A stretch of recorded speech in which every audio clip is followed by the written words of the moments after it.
that, oh, Cain killed Abel because Abel had to offer a better sacrifice. And Cain's sacrifice was not good enough. That's the reason. But I taught us about that last time and I said that's not true. Cain's sacrifice was not accepted because Cain had a bad heart. Do you understand what I'm saying? Cain had a bad heart, but he could not show it. He could not prove it because he didn't have an opportunity. Are you understanding what I'm saying? He didn't have an opportunity to show his bad heart. But when Abel's sacrifice was accepted by God and Cain's sacrifice was rejected, what happened? The kind of heart that Cain had was shown off, manifested. Do you understand? Cain was a murderer before he killed. Are you understanding me? There are a lot of people also in the world that you will not know their character until something happens. You have a lot of friends, a lot of family members, a lot of people, colleagues, people you walk around, a lot of church members, a lot of brothers and sisters, even in the church, that you will not know their character except something happens. Are you understanding what I'm saying? Except something happens. Except when they lose something valuable in their life and they discover that you got something, you got the position they needed. Are you understanding me? They have been working for that position for a long time and now the position is given to you. That is when you know that you know the real character that is in them and yet they are in the house of God. You won't know the real character of your brothers, your biological brothers and sisters until your father or your mother died and they hands over the property over to you. Are you understanding what I'm saying? Then you start seeing the real color of your family members, those who are laughing with you, becomes your enemy. Hello? You won't know the real character of your qualities until the position that every one of you have been working for is handed over to you. Then you discover that this colleague that was laughing with you also visits Sangomas. Are you understanding what I'm saying? You won't know the real character of your neighbor until you buy a good car or until you get a good blessing. When you get a good blessing, your children start dressing well, they start shining better. Then you start discovering that your neighbor never liked you. Your brother never loved your children. Your sister never loved your children until something happens to you that they are jealous. That makes them jealous or that they feel was supposed to have happened to them. When it happens to you, then you start understanding the kind of people that they are. So people blame Cain for killing Abel and they said Cain killed Abel because of his sacrifice. It's not true. Cain killed Abel because of his heart. So the people who will do you evil because something good happens to you, is it because of what happens? No, it's because of their hearts.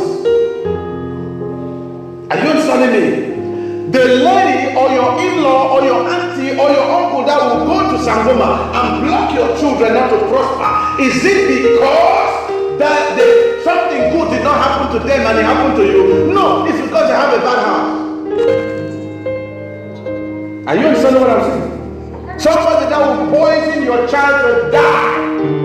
Is it because you are blessed? Is it because your child dressed well? No. Yes, your child will dress well. But the child dressing well only provoked the evil that was in them to come out.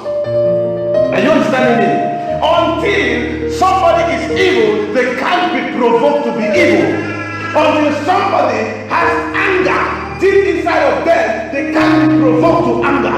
Are you understanding what I'm saying? Cain only proved who he was because he was a murderer all along, but nothing had provoked the murder in him. So also, a lot of people around you are certain things that you don't know yet until you provoke them. Until something comes that challenge that person in them to come out, that evil in them, that danger in them to come out. If something doesn't provoke it, you will be eating with them, you'll be sleeping with them, you'll be laughing with them, you'll be joking with them, you'll take them as good friends, you'll be confiding in them, telling them your secret, telling them what is going on in your life, telling them about your family, telling them about your wife, your husband, telling them good things, telling them about your job, telling them about your they are. Until something happens to you that triggers that evil in them to come out. Until something good happens. Until something happens to bring change, you will never really know who they are. And so there are a lot of people, even in the church, waiting for God to bless them, and the blessing is not coming because God looks at them from the inside and knows who they are. Are you understanding what I'm saying? Are we following with me? That's the reason why Cain's sacrifice was not accepted, because God knew who he was from the inside. So a lot of people are in the church and they are waiting for God's blessing. God is not blessing them because God knows who they are from the inside. Are you understanding what I'm saying? And you will sit as the pastor or as the brother or as the brethren, and you're asking questions every day. Why is it that this person is not being blessed in the church? Why is it that this person is a good person, is doing all the work, is doing all the great things, and yet there's no change, there's no blessing? Why? It's not because God does not bless people. It's because when God looks at them inside, God sees what he saw in Cain. It might not be a murderer, it might be a dangerous hater. It might be somebody full of jealous. Do you understand what I'm saying? Somebody full of lies and pretense. It might be somebody full of wickedness inside, yet you don't know. Abel did not know his brother was that bad until he killed him. Praise the Lord. Who are you from the inside? Who are you from the inside? You can see that God blesses everybody, but who are you from the inside? God knows somewhere, said, listen, I don't see as man see. A man look from the outer appearance, but me, God, I look from the heart. That's what God told somewhere. He said, man look from the outward appearance, but me, God, I look from the heart. That's why God chose David. In spite of his handsome and fitting qualified brothers, he chose little David because his heart was okay. He had a good heart. He had a perfect heart. He had a right heart that could accommodate the presence of God and the blessings of God. Hallelujah. So Cain, it wasn't about his sacrifice. And it's not about your sacrifice. It's not about what you're doing or what you're not doing. It's about your heart. It's not about your sacrifice. Are we following what I'm saying? Are you with me? It's not about your sacrifice. It's about your heart. God is not answering you, not because you have not been doing everything right. You might have been doing everything right, but inside your heart, there is everything wrong. Hello? But inside your heart, there is what? Everything wrong. So everything you do right. You are in church all the times. You take your Bible, you study. You pray when it's needed. You take one step after one step. You do everything one step after one step. You don't miss a program. But it's not about what you do. It's about your heart. It's about your heart. We said we love God. Everybody says that. We say we believe in God. Everybody says that, including Satan. Says he loves God or he believes in God, but the Bible says he trembles. Satan believes, but he does what? He trembles. So God is not blessing you not because God is not a blesser. Why is God blessing other people? Praise the Lord. So today I want to share with you about survival. I'm taking you on this little journey about came because you need to understand how to set your heart right. This is about your heart. It's not about what you do. You might do all it takes like Cain did all it takes. Work the whole year. And at the end of the year, he carried all his first fruits, his tithes, everything he had first fruits, bunch of them in a tipper, and came to God. Are you understanding what I'm saying? A big farmer in a great tipper, all his first fruit is brought into God. First fruit, the biggest of all. And God looked at it and said, no. Your fruits are okay. Your sacrifices are okay. Your first fruit is okay. Everything you brought is fine. But your heart is not right. Everything you brought is okay. But your sacrifice, your heart is not right. Your sacrifice is fine. But your heart is not right. That's the reason why in those days, when the Israelites want, in the beginning of every year, they want to be cleansed from their sin, the high priest is given a bowl of blood to enter into the Holy of Holies, to plead with the Lord and sprinkle the blood over the ark of the covenant, so God can forgive the sin of the people. But first, the high priest has to be cleansed of his own sin. And so because they let the high priest get into the Holies of Holies, they put a chain on his leg. Because nobody can go in there except the high priest. So they put a chain on his leg with a bell. So when he steps in and go right into the Holies of Holies, while he's moving around sprinkling the blood, they'll be hearing the bell ringing and the chain will be moving. Do you understand what I'm saying? And they are holding it outside. But once they don't hear the bell ringing while he's moving, they try to see the chain is not moving. They'll use the chain to drag him out because they will know he is dead. Why is he dead? Because he himself was not clean. You can't clean the people when you are not clean. So it wasn't about the blood that he took in, it was about the heart. Are you getting me? It was about what? The heart. Praise the Lord. Somebody say my heart. My heart. Say my heart. My heart. My heart. My heart is clean. Are you sure? Are you sure? The few of you here saying it, are you sure? Somebody say, please God, please God, clean my heart. clean my heart. Help me with a clean heart. With a clean heart. David said, oh God, create in me a clean heart. Give me a new heart. This one is dead. The one I have is not okay. That was David's cry.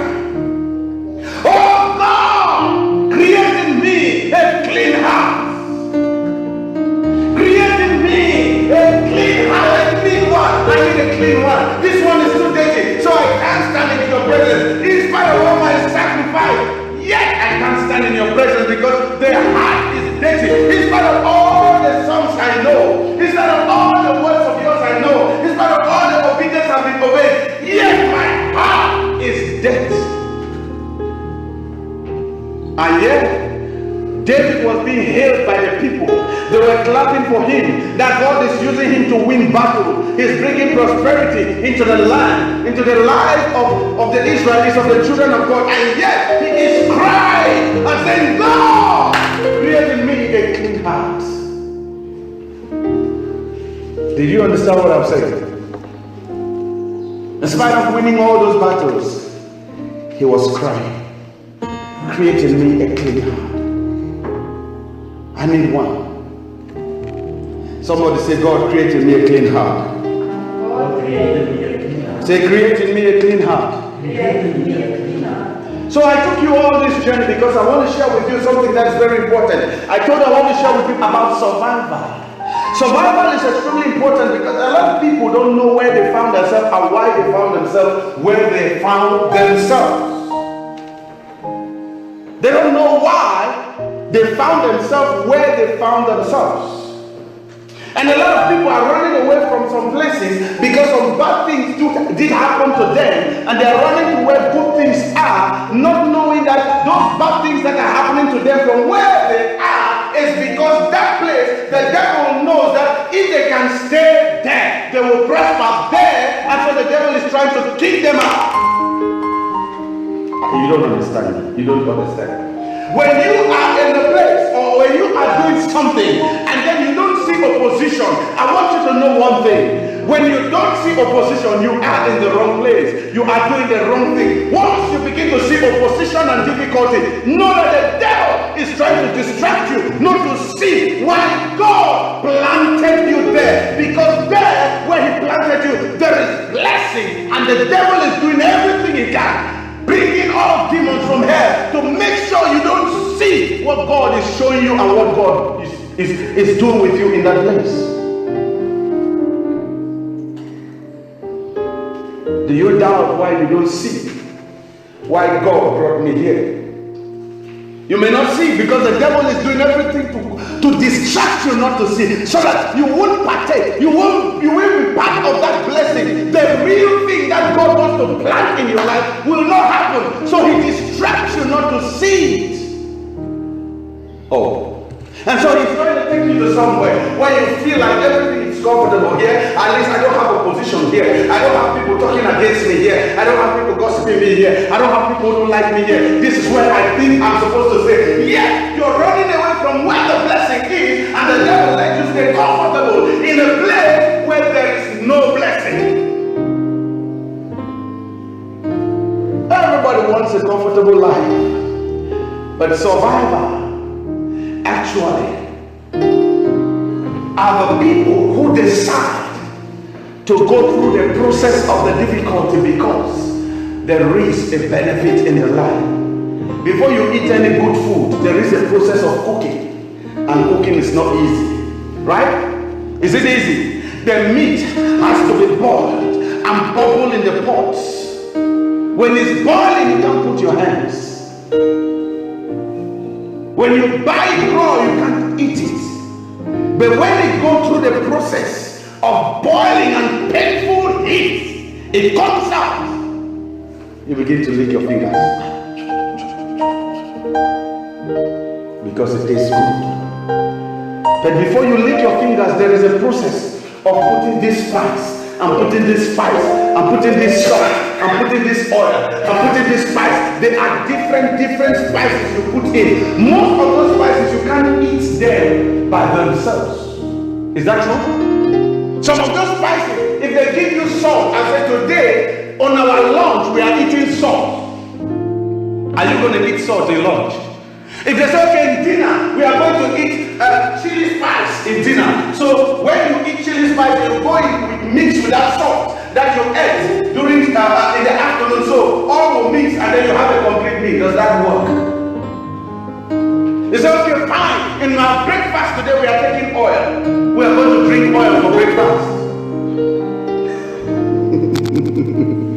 It's not going to work, right? Is it going to work? No, it can't work. But when you put the oil in the pot, you take the salt and put, you take the spice and put, you put everything it takes, and everything it takes. By the time it comes out a beautiful, tasty meal. Things you can't eat individually, when you mix them together, you can eat them together. Praise the Lord. You see, every time that you are in a place or you are somewhere and the devil is making you feel uncomfortable in that place, let me tell you something. He knows that there is something good for you in that place. Are you hearing what I'm saying? Hey, listen. When the devil don't want you to sit down somewhere, he doesn't want you to sit down, because if you sit down, something good will happen in your life. The devil is happy when you are struggling, when you are crying, and when you are confused as you are. When you complain all the time, the devil is very happy when you do that. He's not happy. When you decide to say, okay, fine, in spite of all the complaints and all the uncomfortability and all the difficulty and all the way I feel, I still want to stay. The devil doesn't like that. He's going to push you hard to make sure you leave. He's going to push you hard to make sure you don't stay. Because if you stay, your roots go down, things will change. Are you hearing what I'm saying? And he doesn't want that for you. So I'm talking about survival. It takes you to be a survivor to succeed. If you don't want to be a survivor, you can never succeed in life. Did you hear what I said? Survivors do succeed. Mommy's boy, daddy's girl, or whatever they call you, you can't succeed in that kind of pampering. It becomes very difficult. Jacob was pampered by his parents so much that one thing happened. They had to kick him out. God had to take him out. What happened? Jacob was pampered by his mother, that his mother had to make sure help Joseph to help Jacob to deceive his brother and take his birthright. Jacob was Mama's boy. Did you understand what I'm saying? The mother helped him. Not that Jacob's brother was not the same son, was not the mother's son, but why was Jacob the favorite of mommy? He had to stand with Jacob and help him manipulate his elder brother and take away his birthrights. And Jacob stayed a manipulator all over his life. Some of you doubt why what is happening to you is happening to you because it's happening to you because it's what you did to other people. That's the reason why when Jacob manipulated his brother's birthrights, he went to get married where the mother sent him to his uncle to go get married. What happened? Where the mother sent him to his uncle to go get married. What happened? He was manipulated. Did you hear what I said? And Jacob became a manipulator because the spirit of manipulation had been sowed in his life. And so he wanted to marry the young lady Rachel. What happened? They gave him another woman after 7 years of work. They gave him a different woman. He had to work for that one woman for 14 years. His father-in-law manipulated him. It's because he manipulated his brother. He worked for Rachel, and the that 7 years arrived. The day he was supposed to marry Rachel, they did all the marriage ceremony. They celebrated. Rachel was there. Rachel was supposed to get married. They never told Jacob that in this land, the younger sister cannot marry when the elder sister is still there. They never told him. They allowed the marriage ceremony go on. Jacob knew he's marrying Rachel. They gave him wine, he got drunk. And while he lay down, they brought the elder sister of Rachel, Leah, the sister Leah. They gave Leah to him. He was drunk. He slept with Leah and woke up in the morning and saw Leah. I said, what is going on? He was angry. Then the father-in-law told him, say, listen, you want Rachel? More 7 years of work. And so he said, okay, no problem. He came to an agreement. He had to work for extra 7 years for Rachel. A woman he was supposed to marry after 7 years, he got her after working for 14 years. You know what it means for a woman to marry a man who does not love him, and yet you have to stay with a man who doesn't love you. He despises you. He rejects you. He really doesn't want you. But you tell yourself, he's handsome, so I'm going to stay. He has money, so I'm going to stay. My parents wanted me to marry him, so I'm going to stay. That is a torment. Do you understand what I'm saying? That's what Leah went through in the hands of Jacob. 7 years marrying a man who doesn't love you. Yet he is working for another woman, and yet you are his wife. And you understand what I'm saying? He is working. He loves your sister. Why you and him are in the house? He's going to work. Why is he working for? Working to marry another woman. Working to pay the bride price of another woman. yet he's staying with him. Ladies, you understand what that means? Walking the bride price of another woman. When you're with him, he will sneak out in the night to go and meet Rachel, the one he loved. And he will not be scared of you to even stand with Rachel where you are. Are you getting what I'm saying? He will not be scared to kiss Rachel in front of you, even though he's not legally married to Rachel, he's married to you. You will pass by to go carry water. You will see him and Rachel standing on one corner and are discussing. They are holding each other. And they don't care about you because it wasn't about you. It was about the both of them. So you are just like a parasite. What a life. Sometimes we get that kind of life. We feel our lives are like that. We fall into positions in life like that. It wasn't easy for Rachel, for Leah, but she stayed. Why? Jacob was a manipulator, and the result of his manipulation brought him to that place. Did you hear what I said? And so he said, okay, fine. When he worked for Rachel and got Rachel, the father-in-law said, okay, work for me now. When you work for me now, the sheep that give birth to spotted babies, they are yours. The ones that give birth to plain babies, all the plain babies are mine, the spotted babies are yours. And Jacob said, all right, you manipulated me for me to work for my wife for 7 years. I'm going to show you that I was brought up in manipulation. My name Jacob means scammer, manipulator. That's the meaning of the name Jacob. So if they call you Jacob or they call you Jake, they are telling you that you are a manipulator. That's the name. So Jacob said, I will show my father-in-law that I'm a manipulator.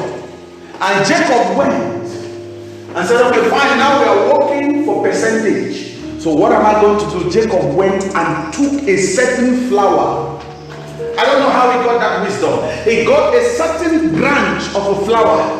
He took it and put it at the river where these sheep go to drink.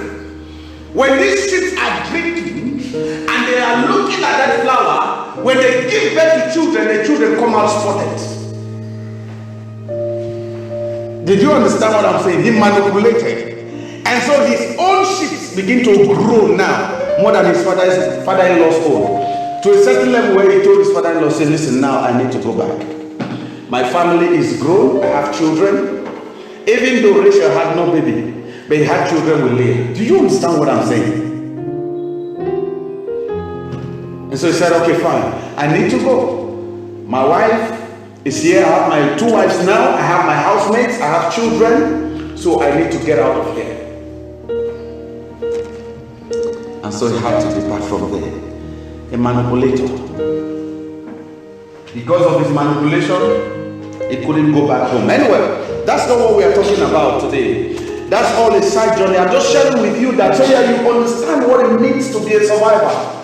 Let's get to the book of Acts of Apostles chapter 7. I want us to read one verse and then we'll go to another scripture again. Acts of Apostles chapter 7. Are you there? Somebody, let's read verse 14.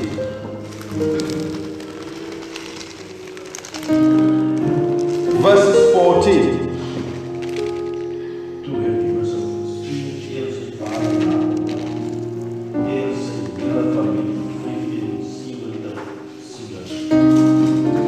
Yay! Can you read to me from English version, Stana, please?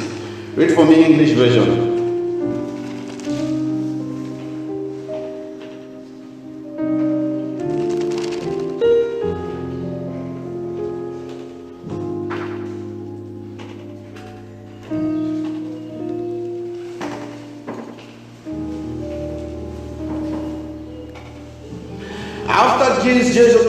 After this, Joseph sent for his father Jacob and his whole family.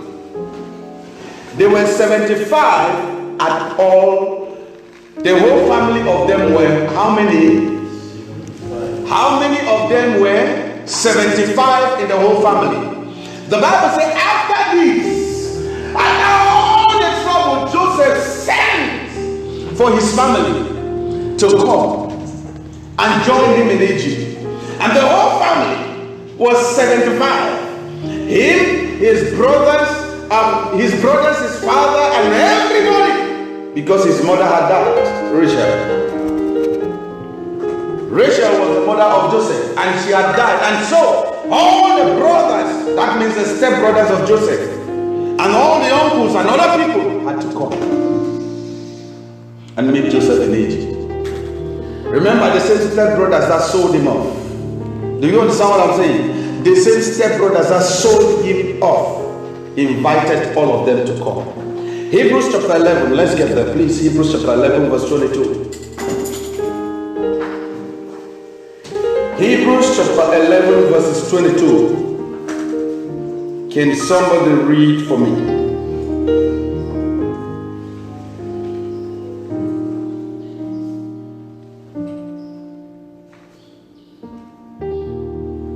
By faith, Joseph, when his end was near, spoke about the exodus of the Israelites from Egypt and gave instruction about his bones. Did you hear that? And by faith, Joseph, when he was about to die, he prophesied about the exodus. That means the Israelites leaving Egypt. We read in the book of Acts of Apostles that Jacob called his family to Egypt. Did you hear what I said? Jacob did what? Called his whole family to Egypt. That's Acts of Apostles chapter 7 verse 14. If you read verse 18, the Bible says, there arose a Pharaoh that did not know Joseph. Verse 18 of that same scripture in Acts of Apostles says, thereafter came a Pharaoh that did not know Joseph. And then Hebrew chapter 11, now we are reading, the Bible says, Joseph, before he was dying, when he was old, prophesied to the Israelites and said, listen, your exodus out of Egypt will be okay, but don't leave without carrying my bones. Now, this tells me one thing. This tells me that Joseph knew that the land where he's coming from was promised to them by God. Did you hear what I said? Now, Joseph knew that where he came from, even though his brothers didn't like it, that land was a promised land for them. Remember I told you that when the Israelites were leaving to go to the promised land, this was the same land that they were living in with the Father. This is the same promised land we are talking, that the Bible says flows with milk and honey. This is the land where Joseph sent his brother, said, go, all of you in the whole family, leave that land and come to Egypt. Did you hear what I said? They left the same promised land and did what? Came to Egypt. The whole family. And then the family stayed in Egypt and grew in Egypt and enjoyed Egypt for so many years. They stayed there for 400 years. 400 years, if we talk about one generation, biblically, one generation is 40 years. One generation. Did you hear what I said? One generation is what? 40 years. So actually, 400 years is 10 generations. Did you understand? 10 generations. They stayed in Egypt. And they were praying for God to come and deliver them because they became slaves. But when they were going to Egypt, they were not slaves. But from the book of Hebrew, what we read, it shows that Jacob knew that the land that they are coming from is a promised land.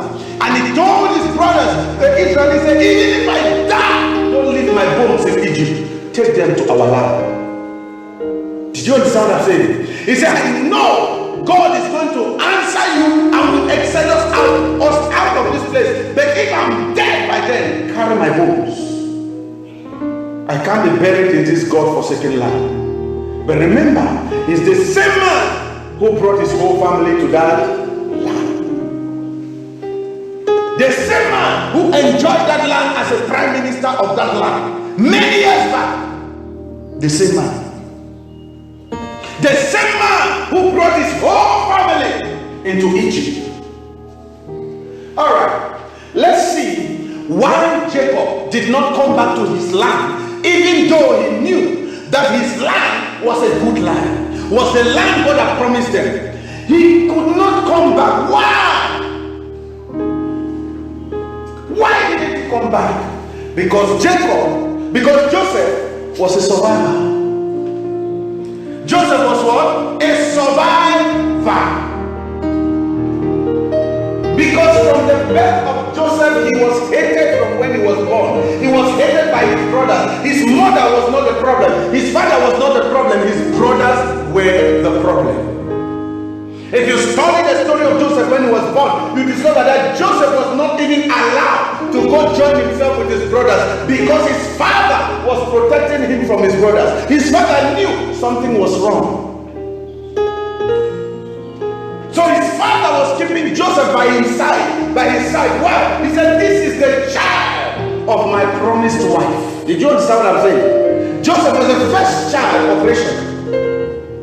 The woman he worked for 14 years to marry, Joseph was the first child. All the other children were children from Leah, children from Rachel's house help. Did you hear what I said? And Leah's house help. So Jacob had children with Leah and Leah's house help. Jacob also had children with Rachel's house help until when Rachel was almost old. Then she gave birth to Joseph, her first child.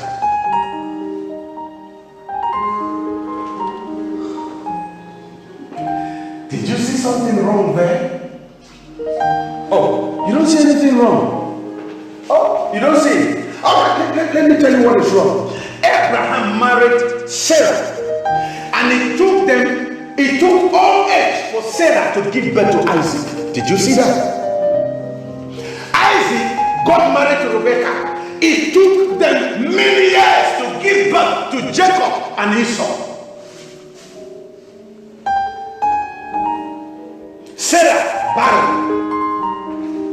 Isaac's wife barren. Jacob's wife, real wife Rachel, barren. Old age to give birth to Jacob. It's in the bloodline. What happened to the grandfather of Jacob happened to Jacob. Happened to his father, happened to him. Did you understand what I'm saying? And so Joseph did not grow well. So he was a survivor even in his own father's house. Let me tell you something. Some of us prefer to stay with friends than to stay with our family because our own home is hot. Oh, you don't understand what I'm saying? Some of us, there are places we can't go because when we are there, we are never comfortable. The people around them make us uncomfortable. So now you understand why I tell you that anywhere you are and the devil is making you uncomfortable, put your head down and say, I know something should be here. There must be a reason why the devil upon all Jacob's children is rising against Joseph, because Joseph was in the right place. And Joseph knew that his father's land was the right land, but he could not come back home because he could not deal with his brothers. Did you hear what I said? He could not do what? Deal with the persecution and the difficulty his brothers were giving him. Normal sense and normal reasoning will tell you that when Joseph started prospering in Egypt, the first thing he would have done is take chariots and servants and go to his father's house. Do you understand? To show himself. The same like you and I. If we move out and we make money, we make million, what do? We go and visit our families. Did you understand? Common sense will tell you that is what Joseph will do. When he started prospering, when he was blessed, prime minister of Egypt, he would have taken chariots and go back home to visit his family. But he did not. Why? He could not deal with the family. He could not face his brothers. he was not able to handle the pressure of to handle the faces of his brothers. Do you understand what I'm saying? He was not able to handle that kind of a visit. And so he stayed. He stayed. Did you understand what I'm saying? He stayed. His father knew he was dead, but his brothers knew he was alive. And he knows that his brothers know he's alive. And so he couldn't come back home because his brothers, if they see him, they could finally go back and kill him, so that he doesn't tell the father what happened. So he stayed back, that to go home and handle the situation. What are you running from? What are you running from in your life?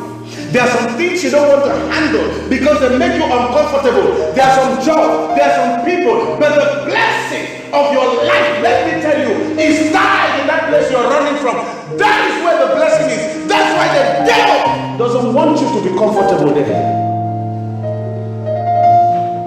And so Jacob is in this place where everybody sees him as a prime minister, they see him as a blessed man, as a controller of the whole nation, yet inside of him, he is a survivor. He accepted the family that he was not supposed to accept. Outwardly, he accepted Egyptians and accepted Egypt as his hometown, and yet, inside of him, he was dealing with issues that he cannot handle. Did you hear what I said? He was dealing with issues that he cannot handle. The father's love was still in Joseph. If you study the scripture, the Bible says Joseph sent his brother and said, "Go call my father." When his father came, he was crying. The father's love was still in Joseph, but yet he was acting the prime minister of Egypt, trying to live a good life, trying to drive a good car, trying to sit in a good office. There was something going on inside of Joseph that was not right. What are you troubled with? What is it that is eating you inside? What is it that you can't handle? When you're seated, you're faking everything, and you're faking your dressing, faking your makeup, faking everything around you, but inside of you there is something you're running from. Your past experience, you're running from it. You don't want it to repeat itself. You don't want to identify with the past experience anymore. You don't want to identify, you don't want to go around the people because it will remind you of what you've been through. It will remind you of the pain. It will remind you of the kind of thing you passed through. It will remind you, it will cause you to revenge. In fact, the good person that you are might change, because when you see the people, you might become bad. You might start thinking evil because of what they did to you. And so you're trying to run away from your real self. You're trying to accept the life that the people outside are showing you. Everybody is dancing, everybody's clapping. At the side where people say, "Oh, you're wonderful," and yet you're in the same place. People are clapping for you, and inside of you, you're crying. Inside of you, you know you're empty. And when they are clapping for the dress you wear, and yet inside of you, you know that the dress you wear outside, inside of you is empty. And people are clapping only for the outside of you. Oh, you're beautiful. Oh, you're handsome. Oh, you're wonderful. Oh, that is out of you. You're only telling yourself, when they're telling you that, you say yes. But inside of you, there are things you don't want to deal with. There are things you don't want to handle. You're running away from. You don't want to accept it. There are things you don't want to handle. You're running away from. You don't want to accept it. Tell yourself, say, "I want to accept myself." Tell yourself again, say, "I want to accept myself." Listen, until you accept who you are, you accept your real self, God's blessing in your life is in that place where you are running from. The person you are avoiding to touch, the real person inside of you that you are avoiding to get to, you are avoiding to show people until you decide to be who you are. God will never be who He is to you. Oh. Until you accept your pain, you can't feel the blessing. You didn't hear me. Stop running away from your pain. If you don't want to be cooked, you can't taste. You didn't hear me. A gold that is not processed in the fire cannot be valued. Did you hear me? The value of gold is only after the processing through fire. That's when the value adds. When you keep running away from who you are, God is looking at you and say, I want that person inside. The reason why the blessings of Joseph Egypt had to come to a particular place after that season of Joseph's vision, after that season of all the prime minister thing and all the blessings in Egypt. What happened? The Bible says Egypt prospered very well, but what happened at the end? Joseph and his family became a slave. And now you're clapping. People are clapping for you. You're running away from your real self, who you are from inside. You're avoiding your real person. People are clapping for you. I want to tell you something. That is going to fade very soon. And the real you will have to face it. And you will face it the hard way. Did you hear what I said? The time you want to come back to the real you that you'll be running from, the journey will be too long to come back. Did you hear what I said? Did you hear what I said? The time you want to come back to who God says you are, to be the person, the time you decide to say, okay, fine, let me face the pain, let me face the difficulty, let me go through the land and see the same way that they threw me in. Did you hear what I said? And pass through the same place that I was sold as a young boy. Hey. By the time you're ready to face the same person, you said, the same person who raped me in this land, I'm ready to face them now. By the time you're ready to face the same person who rejected you, who beat you up, by the time you're about to face them, you will pass through a long process because it might be too late. And by the time Joseph was about to face the land where he was born, the Bible says he was too old. That he told them, he said, don't leave my bones here. Take my bones back into the land. Listen, God can't bless your bones. You didn't hear me? Yeah. You didn't hear me? God cannot bless your bones. Most of you will want to come back to yourself.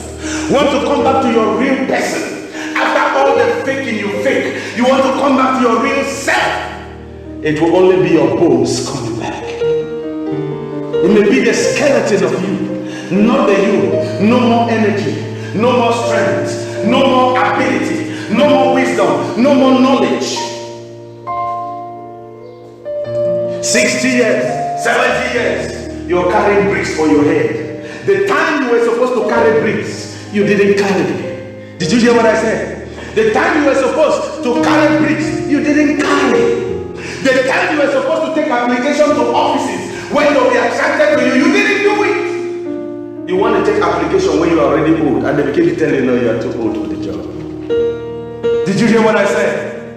The time that you come back to yourself, the zeal is in you now to do it. You're old.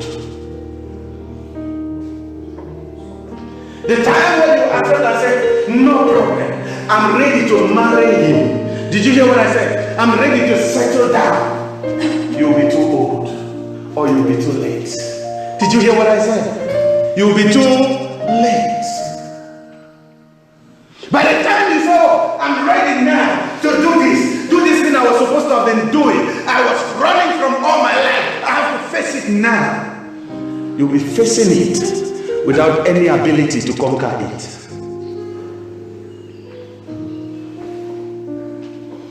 Somebody look at yourself and say, God, that should not be me. Say it again. Say, God, that should not be me. Say, I don't want to be that person. Say it again. I don't want to be that person. Say, I don't want it to be late for me. You are listening to this message today. You are listening to me preach every day. The time you will look for me to preach, it might be too late. You will say that message.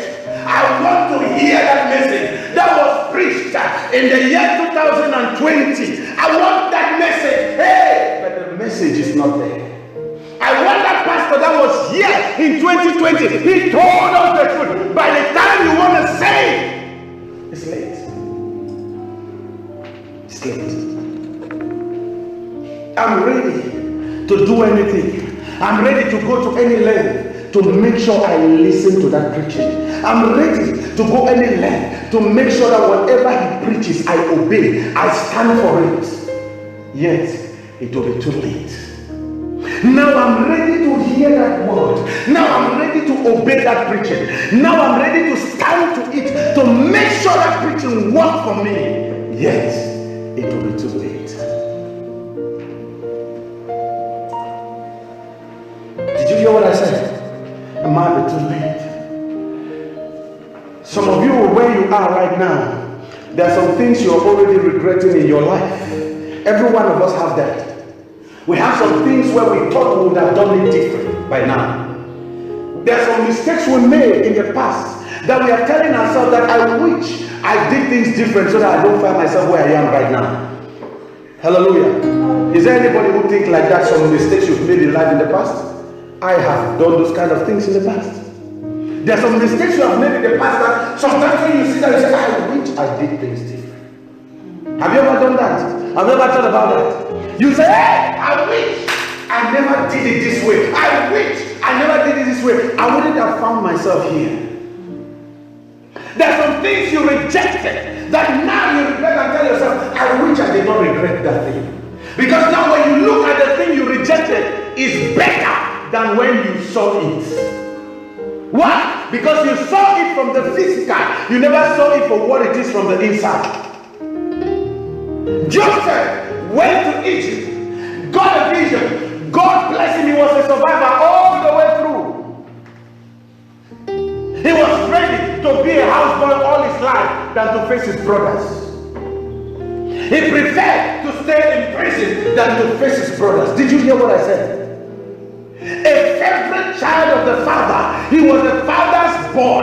The favorite child. The father sold him a coat with many colors. Did you hear what I said? I never saw this kind of a coat to Joseph's brothers. But he sold it to Joseph. A coat. He said coat of many colors. All of us know that about Joseph. We know that Joseph wore a coat of many colors because he was a father's favorite. He was pampered. He was pet when he was grown. He had everything he wanted. He was the best of his father. But when he became a slave, when he thought about the way his father loved him, he couldn't still go back because of his brothers. He preferred to be a house help, a slave in somebody's house, than to go back and face his brothers. Did you hear what I said? Some of you are facing torments, alcoholic torments, drugs. People face all of this. Did you hear what I said? People face all kinds of torments. I was talking to one of my friends the other day in Johannesburg. I was talking, it's a lady. That night she called me and was telling me, say, listen, when you talk to me, I did not listen. He said, I left the best man I ever had in my life. I let him go. I said, but I told you, stay with this guy who was the best. You refused. He wanted to marry you at the time. He had nothing, but he treated you like a queen. Did you hear what I said? And she let the guy go. She went and got another person.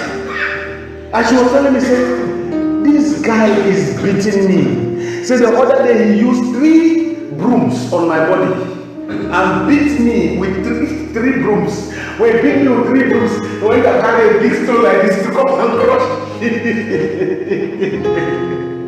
Did you hear what I said? He said, when I carry a big stone to come and crush me with, I had to start begging him, saying, I will obey. He said he beats me all the time. Say, as I'm talking to you now, for about 3 weeks, my fingers, I can't even press my phone password. I said, how long have you been in a relationship with this guy? She said, 3 months. I said, so why are you calling me? He said, because I regret what you told me and I want you to pray for me. I said, I can't pray for you when you don't obey instructions. Did you hear what I said? Sometimes we regret when it's late. Did you hear what I said? The guy that you rejected is now 100 times better. Did you hear what I said?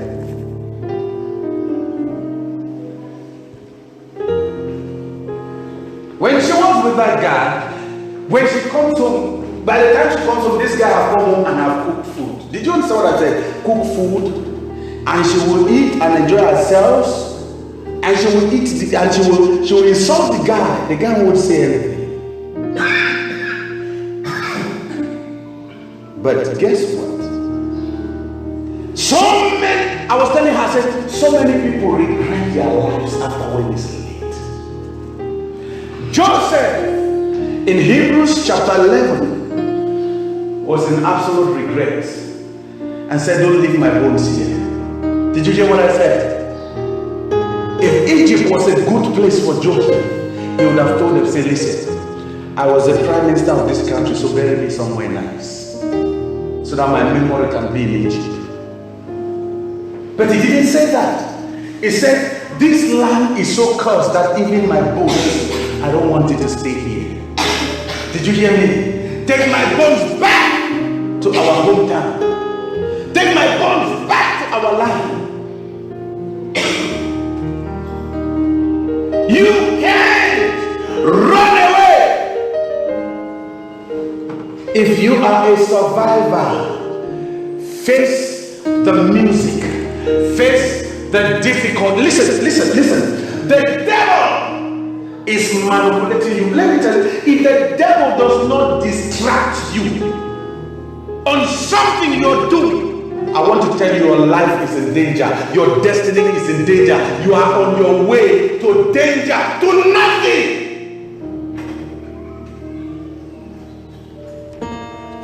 Everybody's looking for a comfortable place to stay, a nice place to stay, a nice man to be with, a nice woman to be with. He should be handsome. You need to see where ladies talk about their man. He's handsome. You need to see him. So handsome. Walks like this, walks like this. A handsome lion. He's handsome, yes. But when you get home, he is very disrespectful. Did you hear what I said? He's so handsome that the thing has entered his head. She is beautiful, yes, but disrespectful. Did you hear what I said? So beautiful that it has entered her head and she thinks that she can do without anybody because she's beautiful. He thinks that he can do without you and he can get any woman he wants because he's handsome. Because he has money, he can get any woman he likes. Did you hear what I said? Because she's beautiful, she can get any man she wants. And so, the best one you have, you begin to mess with it. Because of what? The devil doesn't want you to see what is inside. Did you hear what I said? He wants you to see the problem he has created around you so that you can run away. So you stay, you tell yourself, I'm too beautiful to stay in this house, and then I eat only once a day. Did you hear what I said? I'm too beautiful to stay in this house and I don't wear good clothes. Look at my friends who are not as beautiful as I am. Look at the kind of phone they have. Look at the kind of cars they drive. Did you hear what I said? The devil will distract you and show you a certain kind of life. Why? So that you don't focus on what you have.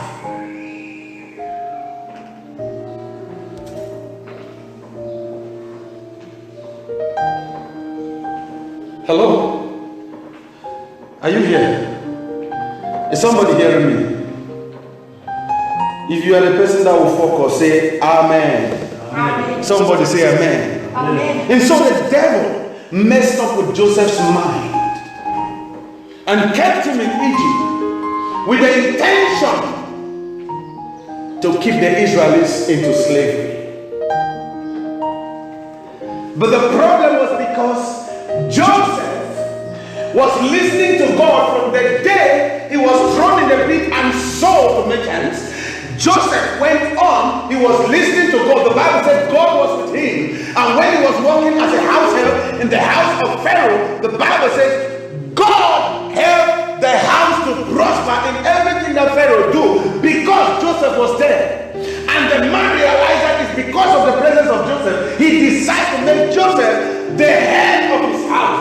hear what I said? And Joseph was being blessed because Joseph was seeking God's face after every instruction. And Pharaoh's wife came to Joseph and manipulated Joseph and threw him in prison. And Joseph in prison was still praying to God. And God was giving Joseph visions, revelation, speaking to Joseph.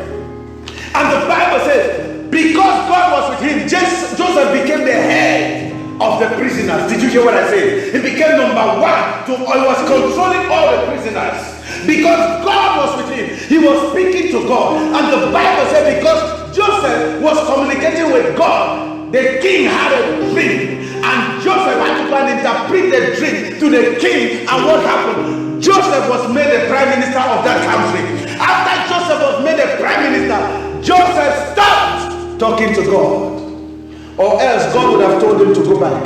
Did you hear what I said? God would have told him, after the 7 years of plenty, and you have saved the Lord in the storehouse, what you should do is carry some of this food, store them in your own country, so that when there is hunger in your country, you will only to come to Egypt. Store them in your own home country, so that you can go back in the 7 years of hunger, stay where I planted you people. Stay in your own country. You have done your work here. Your mission is over. Your mission is what? Over. Did you hear what I said? You came here to do a certain work, so my people will not go hungry for 7 years. Yes, you have done it. You have saved food, and so my people will have enough food. Go back home. Joseph, stop communicating with God. Joseph, stop listening to God. Once he became the prime minister, he was distracted. Did you hear what I said? So many of us are distracted by what we have. He was distracted. He started becoming a survivor. What he started thinking now is, instead of asking God instruction, no, he started thinking about the pain that he has been through in the hands of his brothers. Did you hear what I said? And then he told himself, I can't go back. I can't go back. I can't go back home. Because I can't face my brothers. I'm now a prime minister. I can't face that kind of a shame. Did you hear what I said? I can't go back to a nobody. He started thinking all that. He did not know why he was thinking that and rejecting from listening to God. The devil was digging a pit of slavery for him and all his generations. Somebody say, God will protect me. Say it again. Say, God will protect me. God will protect me. Say, the devil will not dig a pit for my generation. The devil will not dig a pit for my generation. Some of you live a certain kind of life and you don't think about your children. You don't think about the future of your children. All you think is about yourself. If I ask you as a parent, what are you preparing for your children now that you are alive? Tell me. When I used to grow up, they taught us to know there's a certain age you live and reach in your life when you stop living for yourself and you start living for your children. In fact, every of your dream, you put it down and start working for your children's dream to come alive. Did you hear what I said? That's what they taught us. So by the age of 30, 25, 30, all my dreams were down. I focus on my children's dream. Did you hear what I said? Did you hear what I said? I focus on their dreams. There's a certain age in your life when you reach, you tell yourself, now my children's dream needs to come true, not mine. Hello? Did you hear what I said? But Joseph lived in that life and could not face his brothers. Could not listen to God. Some of you have been praying when God answers your prayer, you forget about God. God gives you a position, you take over. You don't listen to God anymore. God gives you money, you take control of the money. You don't listen to God about the money. God bless you with a favor. You don't listen to God about the favor, you start listening to the money or to the favor. God gives you a husband, you don't listen to God anymore. After you prayed and prayed, God gives you a husband, you don't listen to. Many people will say, I want God to speak to me. Who is my husband? Who is my wife? Who is my this? What is my this? What is my this? After they get it, God doesn't speak to them anything anymore. They can't ask God, how do I live with this man? How do I live with this woman? Or what do I do? They don't ask God anything anymore. After all, they already got it. And then from there, what happens? They start controlling it by themselves. And then what happens? They build a generational pit for their children, their grandchildren. Did you hear me? They build what? A generational pit for their grandchildren. And by the time you live with the man, you say, oh God, I've answered my prayer. You live with the man, and now you begin to have children. Then you start discovering that your in-laws are about to kill your children, because they begin to feel that you are an intruder. When they trained their son, you were not there. Did you hear what I said? You were not there. Now you are coming to reap from where you did not sow. Somebody in the family think that you are wicked for marrying the boy. Did you hear what I said? And then they get angry when you are eating your husband's money because they say it's their son. They remember how much they trained him and how much you came from nowhere and now you are eating. Hello? Because you prayed, after you prayed, you got it, you stopped listening to God. Did you hear what I said? You stopped listening to God. And while Joseph stopped listening to God, the devil said, I got you. And then started planning for the slavery of the Israelites. I want you to think about your life. Where do you think in your life the devil is planning slavery for your next generation, for your children or your grandchildren right now? What part of your life? Which area of your life you think that the devil might be using now, passing through, that you have stopped listening to God? And it's using it to plan slavery for your children and your grandchildren. Your children and your grandchildren become beggars. Instead of them to live in abundance because their parents were obedient to God, they become beggars. They become beggars. They end up with no future, no destiny, because nobody sacrificed for their future. Did you hear what I said? Nobody sacrificed for their future, so they end up with no future. They start fighting between themselves.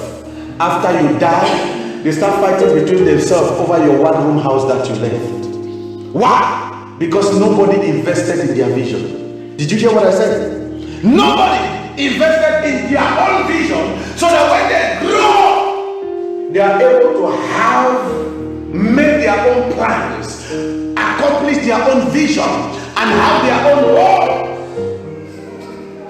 And so, when you die, you start fighting over your one room.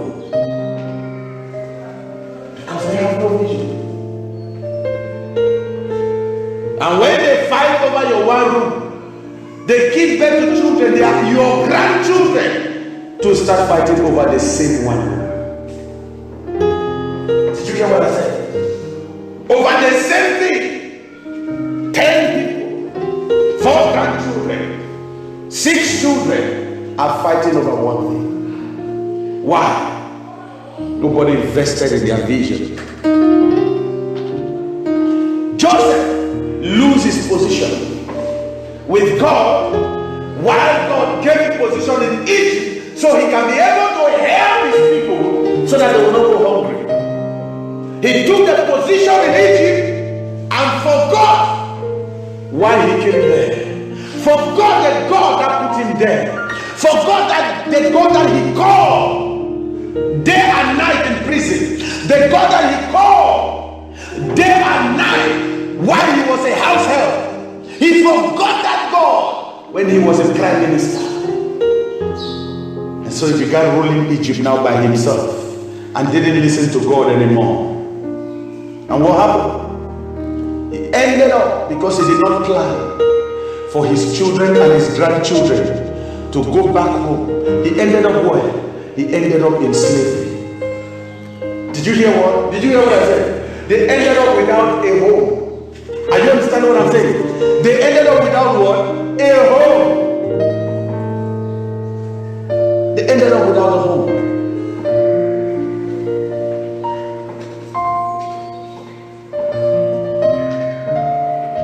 Joseph became a survivor. Many of us are survivors because we are running away from our real self. Did you hear what I'm saying? Everybody's looking for what will make them comfortable, what will make them happy. They don't want to feel the pain. They don't want to face the pain of who they are. They don't want to face the pain of where they come from. Did you hear what I said? They don't want to face the pain of their real self. So they are looking for what will make them comfortable. Do you think that everybody that is dancing in the club is dancing in the club because they are happy? No! They are running away from something. Did you hear what I said? Everybody taking drugs is not taking drugs because they like it. Some of them, after they take drugs, they regret, but they don't have a choice because they are running away from something from themselves. They can't face themselves because when they face themselves, they feel emptiness. Did you understand what I'm saying? They feel the rejection that people have been rejecting them. They feel the emptiness because their friends are succeeding and they are not succeeding. They feel rejected. Did you hear what I said? So they can't face themselves. They fall into alcoholism. They get drunk because they are running away. Not that they like getting drunk. Most people doing these things, they know it's not right, but they have to do it. Began to face the pain that they have inside of them. But I want to tell you something. Until you face that pain, the real you, listen, you will not get a place in God. Did you hear what I said? Face the pain and get a place. Face the pain and get a blessing. If you don't face the pain, you won't get the blessing. Face the pain of who you are and get the blessing. Until you face the pain, you will not attract the blessing. Are you getting what I'm saying? Are you following with me? Somebody say, I want to attract the blessing.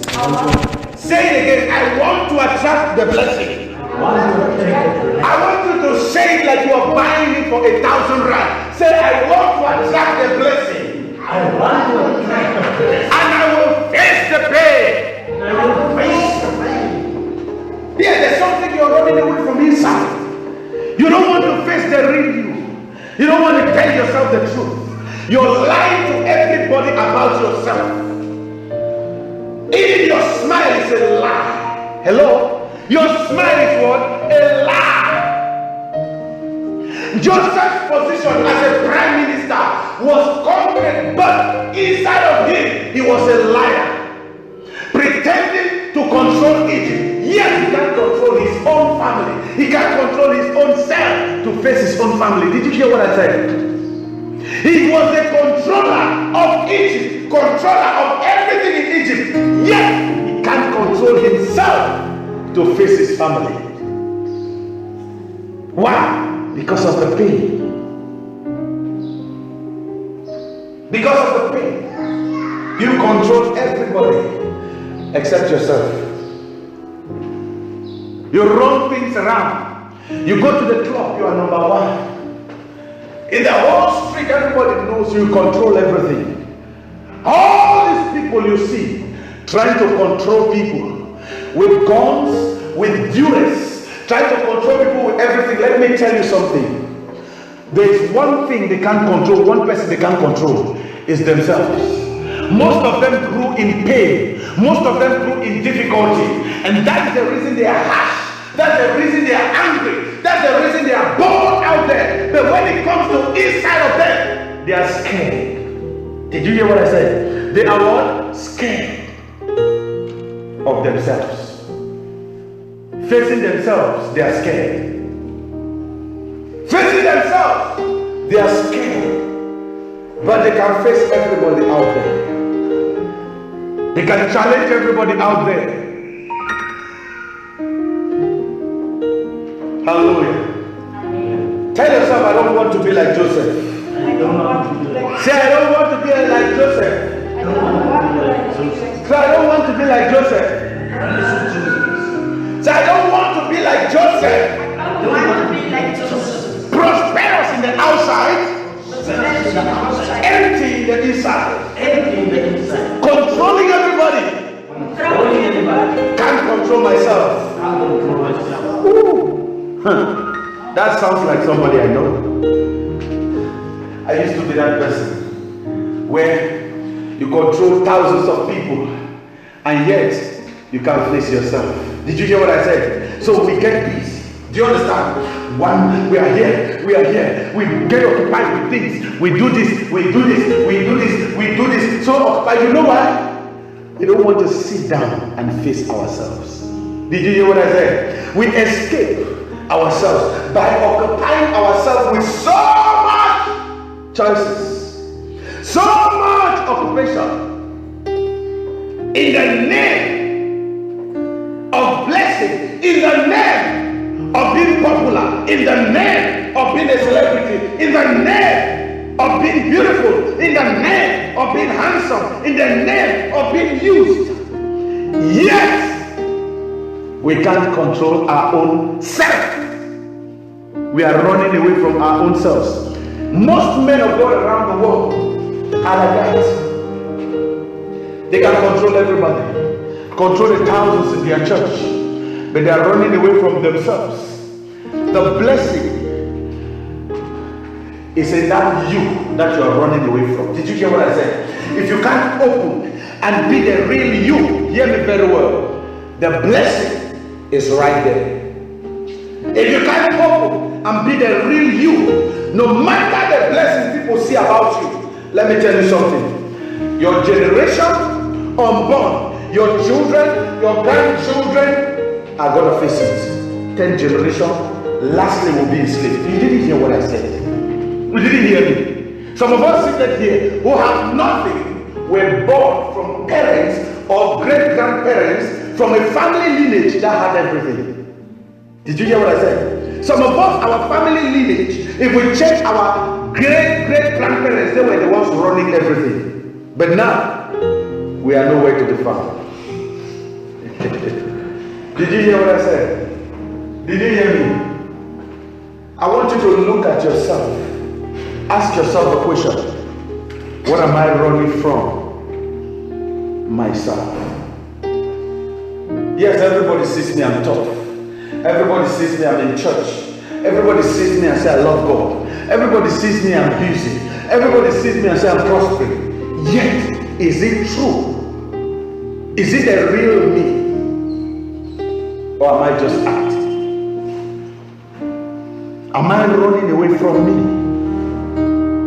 400 years later, the same people whom Joseph said, please, let my whole family come to Egypt. And the Bible says 75 of them moved to Egypt. Did you get what I said? 75 of them moved to Egypt. 400 years later, these same people were going back to that land. Before they went back to the land, hear what happened. It wasn't an easy process. God needed to intervene. Did you hear what I said? After all the disobedience of Joseph, not hearing from God, not listening to God anymore, living out of his ego, being scared to face what his brothers did to him, stop listening to God, he landed his whole family into slavery.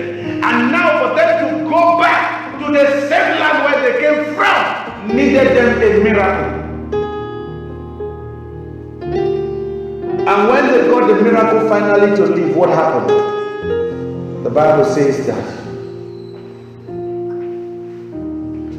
it took them 40 years to get there.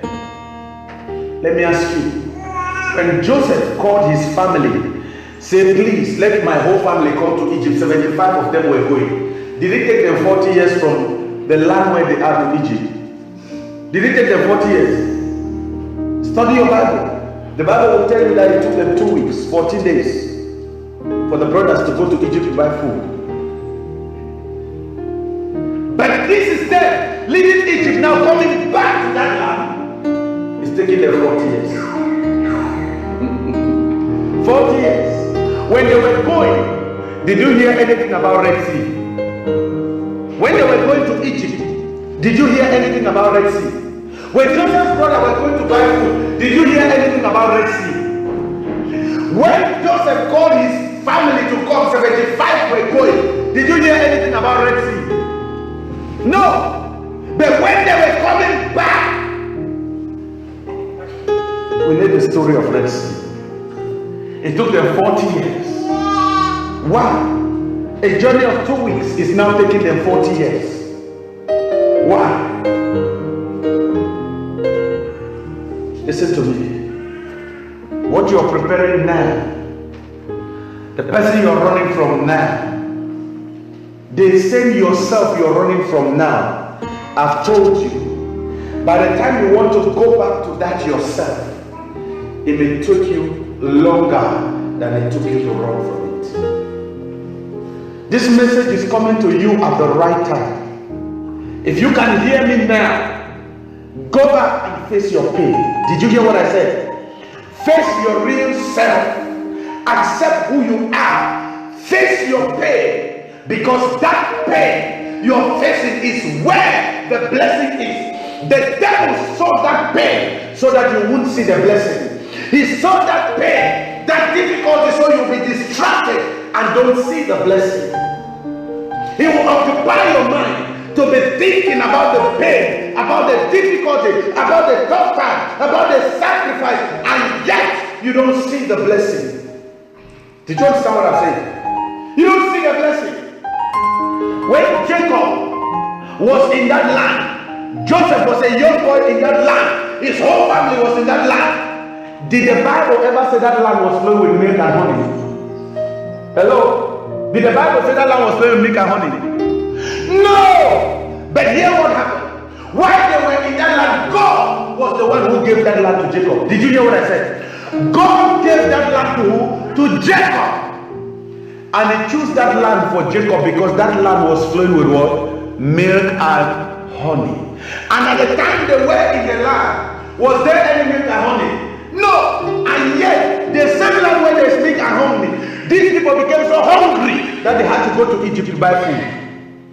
And you are telling yourself and saying, hey, if there's a blessing in this place, why am I still broke? Did you hear what I said? Why am I still suffering like this? Why am I still poor? Why am I still going through this? Listen, there is milk and honey. There is blessing in that yourself that you're running from.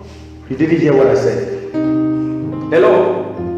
The person you're running from, there is blessing in that person. If you don't get back now that you're listening to this message, by the time you want to come back to that person, listen, there will be giants for you to face.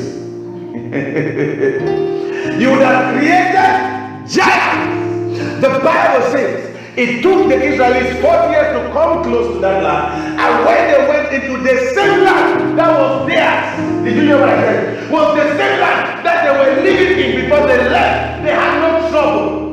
When they wanted to come now, giants were living inside. You think it was by mistake? The devil caused them the pain, caused them the difficulty, because the devil knows what is in that land. And the devil caused them to run away. Oh my God. I wish I'm talking to somebody that will understand. The devil caused them to run away because he knows there's milk and honey in that land. And he doesn't want them to enjoy what God has given them. So he caused them to run away and follow grace. And follow temporary food. Food for 7 years. And lost hundreds of years from milk and honey. Tell yourself, say that's not my portion. Say that's not my portion. Say I will stand. I will stand. The years of difficulty.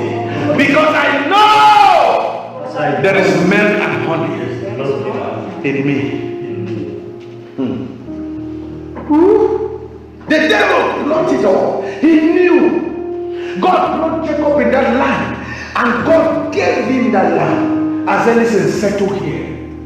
Why? There was milk and honey in the land. Jacob did not know. And when it was a time of small hunger, they packed their bags and went to a land without future, a land without destiny. Hear me very well. Most of you are living a place that have a future and have a destiny. Because at the moment, it is a season of dryness in that place. And you're walking to a place, even though there is something there, but yet there is no future. Did you hear what I said? What they have there is temporary. What you have is eternal. Did you hear what I said? It's going to stay. When it comes up, it will serve all your generations. But you're running away because for now it looks difficult. So you're going. Some of you are leaving the right man, the right woman, because there's nothing happening. And you're looking at the person that you're looking at ready-mades. The one that already has the money. The one that already has the looks that you like. That already has the things that you like. That's what you're looking for. Hello? And you're living what? The right thing. Because you are short-sighted. Joseph, remember and know the land he came from.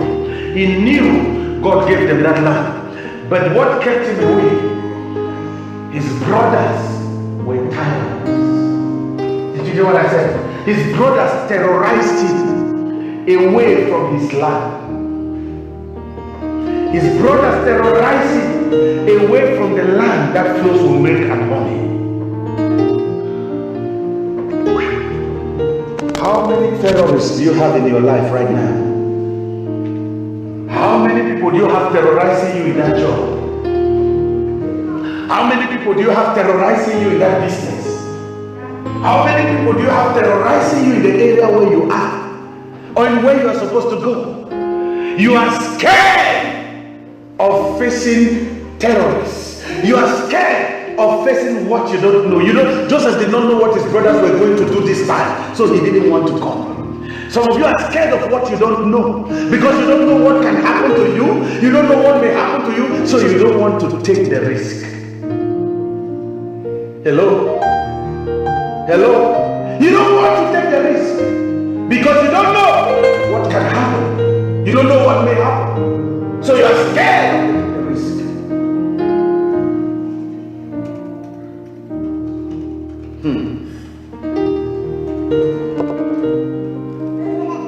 You are scared of taking the risk. Like Joseph. And he did not brought his family back because he was scared of facing the land that he was terrorized in. Some of you say, I don't want to go into that home because when I go there, I see that my uncle who raped me. I don't want to see his face. Did you think that your uncle raped you because he wanted? The devil manipulated that so you can run out. Did you hear what I said? Hello? Are we following with me? The devil manipulated that so you can run away from the blessing waiting for you. The devil caused you to see the pain so you don't experience the blessing. Hallelujah.